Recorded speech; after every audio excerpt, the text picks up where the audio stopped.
అప్పుల బాధలు వెంటాడుతున్నాయా? అయితే 6 జేవిఆర్ వారి జాతిరత్నాలు ధరించండి. హలో అండి, అందరికీ నమస్కారం.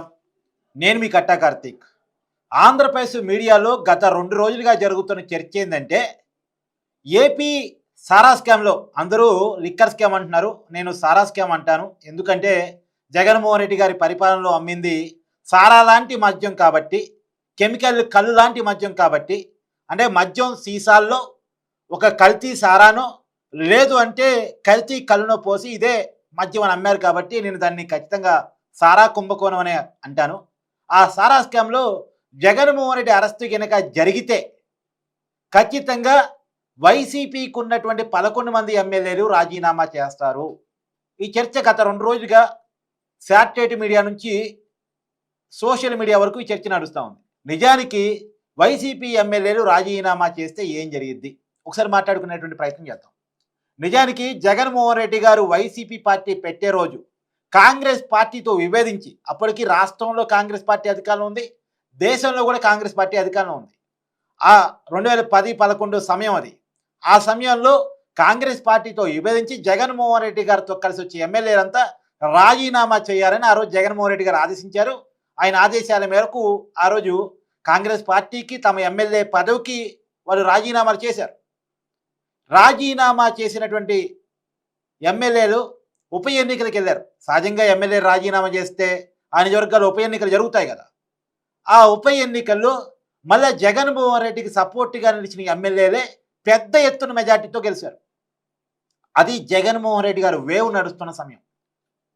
ఆ రోజు జగన్మోహన్ రెడ్డి గారు తోడుగా షర్మిల గారు, విజయమ్మ గారు కూడా ఎన్నికల ప్రచారం చేశారు. ఆ రోజు జగన్మోహన్ రెడ్డి గారికి విపరీతమైన సానుభూతి ఉంది. ఆ సానుభూతి ఆ ఉప ఎన్నికల్లో బయటపడింది. అది చూసి ఇక రాబోయే కాలం అంతా జగన్మోహన్ రెడ్డిదే అనుకునేంత వేవ్ అది. సరే, ఇక్కడ మాత్రమే కాదు, తెలంగాణలో కూడా, అంటే ఉమ్మడి రాష్ట్రంలో ఉన్నప్పుడు తెలంగాణ ఉద్యమంలో భాగంగా టీఆర్ఎస్ ఎమ్మెల్యేలు, ఇప్పుడు బీఆర్ఎస్ పార్టీ టీఆర్ఎస్ ఎమ్మెల్యేలు ఎప్పటికప్పుడు రాజీనామాలు చేస్తుండేవారు. ఉద్యమం పేరుతో రాజీనామాలు చేయటం, తెలంగాణ ఇస్తారా ఇవ్వరా ఈ డిమాండ్తో రాజీనామాలు చేయటం, మళ్ళీ ఉప ఎన్నికలకు వెళ్ళటం. ఉప ఎన్నికల్లో ఉద్యమ పార్టీ కాబట్టి టీఆర్ఎస్ పార్టీయే కాజు కూడా తెలంగాణ కాస్తో రాజీనామాలు చేశారు కాబట్టి తెలంగాణ వాదులనే తెలంగాణ సమాజం యాక్సెప్ట్ చేసింది కాబట్టి ఆ రోజు ఉప ఎన్నికల్లో టీఆర్ఎస్ పార్టీయే, కేసీఆర్ పార్టీయే మళ్ళీ గెలవటం, దానివల్ల ఆ పార్టీకి ఎప్పటికప్పుడు హైక్ రావడం జరిగేది. తెలంగాణ ఉద్యమంలో రాజీనామాల వల్ల ఉప ఎన్నికలు తీసుకురావడం ద్వారా టీఆర్ఎస్ పార్టీకి చాలా పెద్ద ప్రయోజనం ఆ రోజులో చేకూరింది. అలానే కాంగ్రెస్ పార్టీతో విభేదించి రాజీనామాలు చేసి మళ్ళీ వాళ్ళే గెలవటం వల్ల జగన్మోహన్ రెడ్డి గారికి కూడా మంచి హైక్ వచ్చింది. కాబట్టి అక్కడ టీఆర్ఎస్ పార్టీ, ఇక్కడ వైసీపీ పార్టీ ఉప ఎన్నికల్లో లబ్ధి జరిగింది.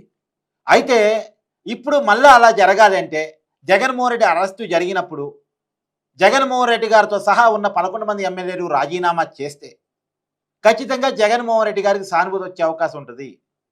మొన్న కూటమి ప్రభంజనాన్ని తట్టుకొని, అంటే కూటమికి 164 సీట్లు వస్తే 11 స్థానాలు మాత్రమే వైసీపీకి వచ్చినాయి. ఆ 11 స్థానాలు వచ్చాయంటే అవి కరుడు కట్టిన వైసీపీ సీట్ అని అర్థం. ఎట్టి పరిస్థితుల్లో అక్కడ వైసీపీయే గెలుస్తుంది, వైసీపీకి పెద్ద ఎత్తున బలం ఉంది అని అర్థం. కాబట్టి ఆ సీట్లలో మళ్ళా గెలవగలం కాబట్టి, అందులో జగన్మోహన్ రెడ్డి గారిని అరెస్ట్ అయినప్పుడు సానుభూతి వచ్చే అవకాశం ఉంటుంది. కాబట్టి ఇప్పుడు జగన్మోహన్ రెడ్డి గారు అరెస్ట్ పడ్డ సానుభూతి కనపడాలి అంటే అది ఉప ఎన్నికలు వస్తే కనపడింది. కాబట్టి ఆ తమకున్న 11 స్థానాలు 11కి 11 గెలవగలిగితే కూటమి ప్రభుత్వం మీద యాంటీ పెరిగిందని, జగన్మోహన్ రెడ్డి పట్ల సానుభూతి పెరిగిందని, జనాల్లో జగన్మోహన్ రెడ్డి క్రేజ్ పెరిగిందని నమ్మించవచ్చు. కాబట్టి రాజీనామాలు చేస్తే బాగుంటుంది అనే ఒక ఆలోచనలో వైసీపీ నాయకత్వం ఉంది. దీనివల్ల అనేక ప్రయోజనాలు వైసీపీ ఆలోచిస్తుంది. జగన్మోహన్ రెడ్డి అరెస్టు పట్ల జగన్మోహన్ రెడ్డికి సానుభూతి వస్తుంది ఒకటి. 2, ఉప ఎన్నికల్లో మళ్ళీ గెలవగలిగితే రాష్ట్రంలో వైసీపీ బలం పెరిగింది, తగ్గలేదు అన్నది ఒక ఎస్టాబ్లిష్మెంట్ జరిగింది. 2, రేపొద్దున ఆంధ్రప్రదేశ్లో పెట్టుబడి పెట్టే వాళ్ళు కూడా ఇక చంద్రబాబు నాయుడు ప్రభుత్వం పడిపోయి మళ్ళీ జగన్మోహన్ రెడ్డి వస్తే ఏంటి అని ఆలోచించుకొని పెట్టుబడి పెట్టే వాళ్ళు వెనక్కిపోతారు. 3, దానివల్ల కూటమి ప్రభుత్వం అనుకున్న పెట్టుబడి సాధించలేదు, కొంత ఇన్వెస్టర్స్ భయపడే అవకాశం ఉంటుంది. తర్వాత కూటమి ప్రభుత్వాన్ని నమ్మి పెట్టుబడి పెట్టే వాళ్ళు భయపడతారు. 4, తర్వాత కేంద్రం దగ్గర మోడీ, అమిత్ షా దగ్గర తగ్గిన జగన్ పాపులారిటీ మళ్ళా పెరిగే అవకాశం ఉండొచ్చు 5. ఇలా అనేక లాభాలు వైసీపీ ఆలోచించుకుంటా ఉంది. వాళ్ళు గెలిచేది వాళ్ళ స్థానాలే, కానీ దాని ద్వారా వచ్చే హైకు, దానివల్ల వచ్చే ప్రయోజనం మాత్రం చాలా పెద్దగా ఉంటుంది అని వైసీపీ ఆలోచిస్తుంది. రాజకీయంగా వైసీపీ ఆలోచించేది నిజమే కావచ్చు.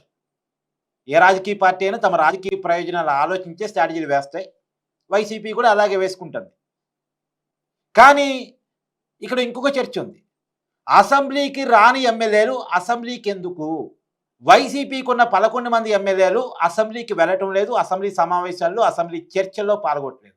ప్రతిపక్ష హోదా జగన్మోహన్ రెడ్డికి ఇవ్వలేదనే కారణం చేత వైసీపీ అసెంబ్లీని బాయ్కాట్ చేసింది. మరి అసెంబ్లీని బాయ్కాట్ చేసిన వైసీపీ ఎమ్మెల్యేలు మాత్రం జీతాలు తీసుకుంటున్నారు, అలవెన్సులు పొందుతున్నారు, సెక్యూరిటీ పొందుతున్నారు, ఎమ్మెల్యేలుగా తమకున్న ప్రోటోకాల్ని పొందుతున్నారు. ఒకవైపు ఎమ్మెల్యేలుగా ప్రోటోకాల్ పొందుతున్నారు, జీతాలు అలవెన్సులు పొందుతున్నారు, సెక్యూరిటీ పొందుతున్నారు, కానీ అసెంబ్లీ సమావేశాలకు చర్చలకు మాత్రం వెళ్ళట్లేదు. మరి అసెంబ్లీ సమావేశాలకు చర్చలకి వెళ్ళని వైసీపీ నాయకులని మళ్ళా ఎమ్మెల్యేలుగా ఎందుకు గెలిపించాలి అనే ఒక వాదనని కూటమి ప్రభుత్వం తీసుకొచ్చేటువంటి అవకాశం ఉండొచ్చు. నిజానికి ఇది జనంలో కనుక ఎక్కితే నిజమే కదా, మన ఎమ్మెల్యే ఏ రోజు అసెంబ్లీలో కనపలేదు కదా, వైసీపీ చెప్పే ప్రతిపక్ష హోదా మాట కూడా జనం వినరు. ఎందుకంటే ప్రతిపక్ష హోదా ఎవరివ్వలేదు. 2014 ఎన్నికల్లో వైసీపీకి 67 సీట్లు వచ్చాయి. ఆటోమేటిక్గా ప్రతిపక్ష హోదా వచ్చింది. అదేం చంద్రబాబు నాయుడు వేసిన భిక్షం కాదు, స్పీకర్ వేసిన భిక్షం కాదు. ప్రజలిచ్చిన తీర్పు వల్ల వాళ్ళకి 67 స్థానాలు రావటం వల్ల వాళ్ళకి ఆటోమేటిక్గా opposition leader post, LOP post Jaganmohan Reddy గారికి వచ్చింది. అలానే 2019లో జగన్మోహన్ రెడ్డి గారు ముఖ్యమంత్రి అయ్యారు. టెక్నికల్గా ప్రమాణ స్వీకారం చేపించింది గవర్నర్ గారు ముఖ్యమంత్రిగా. కానీ జగన్మోహన్ రెడ్డి గారికి అది గవర్నర్ గారు వేసిన భిక్షం కాదు. ప్రజలు 151 సీట్లు వైసీపీకి ఇవ్వటం వల్ల వైసీపీ అధికారంలోకి వచ్చింది. వైసీపీ నాయకుడిగా, శాసనసభ పక్ష నాయకుడిగా జగన్మోహన్ రెడ్డి గారు ముఖ్యమంత్రి అయ్యారు. టెక్నికల్గా రాజ్యాంగం ప్రకారం గవర్నర్ గారు ప్రమాణ స్వీకారం చేపించారు అంతే. ఆయనకి ముఖ్యమంత్రి పొజిషను 2019లో ఇచ్చింది, అపోజిషన్ లీడర్ పొజిషను 2014లో ఇచ్చింది. ఓట్లేసిన ప్రజలు మాత్రమే. మొన్న ఎన్నికల్లో వైసీపీకి 11 సీట్లు అదే ప్రజలు ఇచ్చారు. ఏ ప్రజలైతే 2014లో ఎల్ఓపి ఇచ్చారో, 2019లో ముఖ్యమంత్రి చేశారో అదే ప్రజలు వైసీపీ 11 సీట్లు ఇచ్చారు.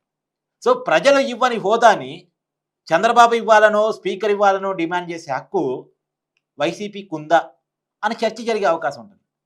కాబట్టి ఈ చర్చ కూడా ప్రజల్లోకి వెళితే, దీన్ని కూటమి తీసుకెళ్ళగలిగితే, అందులోనూ ఈ పాయింట్ పెట్టుకొని అసెంబ్లీకి రాకుండా జనం సమస్యలు, ప్రజా సమస్యలు అసెంబ్లీలో చర్చించకుండా వైసీపీ చేస్తున్నటువంటి విధానాన్ని కనుక ప్రజల్లో కూటమిలోకి తీసుకెళ్ళగలిగితే అది ఖచ్చితంగా వైసీపీకి ఇబ్బంది.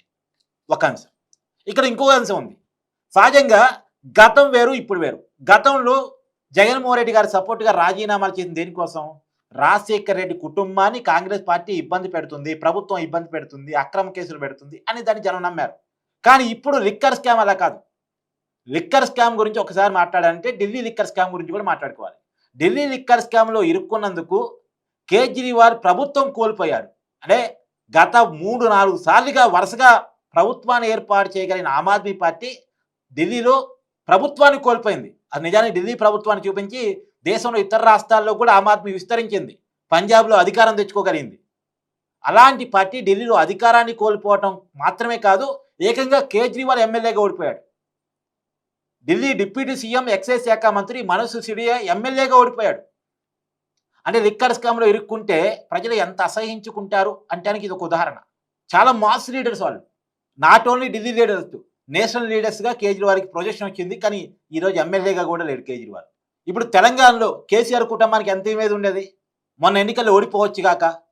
కానీ కవిత ఢిల్లీ లిక్కర్ స్కామ్లో అరెస్ట్ అయ్యి జైలుకి వెళ్తే పార్లమెంట్ ఎన్నికలు జరిగినాయి. అదే సందర్భంలో సానుభూతి వస్తానుకుంటే ఒక్క పార్లమెంట్ సీటు కూడా బీఆర్ఎస్ పార్టీ గెలవలేదు. అంటే లిక్కర్ స్కామ్లో ఇరుక్కుంటే ప్రజలు అంత అసహ్యంగా, అంత కోపంగా చూస్తారు. అందులో ఆంధ్రప్రదేశ్ ప్రజలు తమ కళ్ళ ముందు తమ ఏం బ్రాండ్ తాగామో కొంత ఐడియా ఉంది వాళ్ళకి, ఏ రేటుకు తాగామో ఐడియా ఉంది వాళ్ళకి, ఏ పద్ధతిలో డబ్బులు కట్టాల్సి వచ్చిందో ఐడియా ఉంది వాళ్ళకి. అంటే క్యాష్ అండ్ క్యారీ పద్ధతిలో డబ్బులు కట్టడం, తప్పుడు బ్రాండ్లు తాగటం, దానివల్ల అనారోగ్యాలకు గురి కావటం, ఇదంతా ప్రజలకు తెలిసి ప్రజల కళ్ళ ముందు జరిగింది. కాబట్టి ఈ కేసులో, ఈ పర్టికులర్ కేసులో వైసీపీ రాజీనామాలు చేయటం వల్ల ఇప్పుడున్న 11లో ఒక 3-4 వైసీపీ కోల్పోయినా అది వైసీపీకి చాలా పెద్ద దెబ్బ.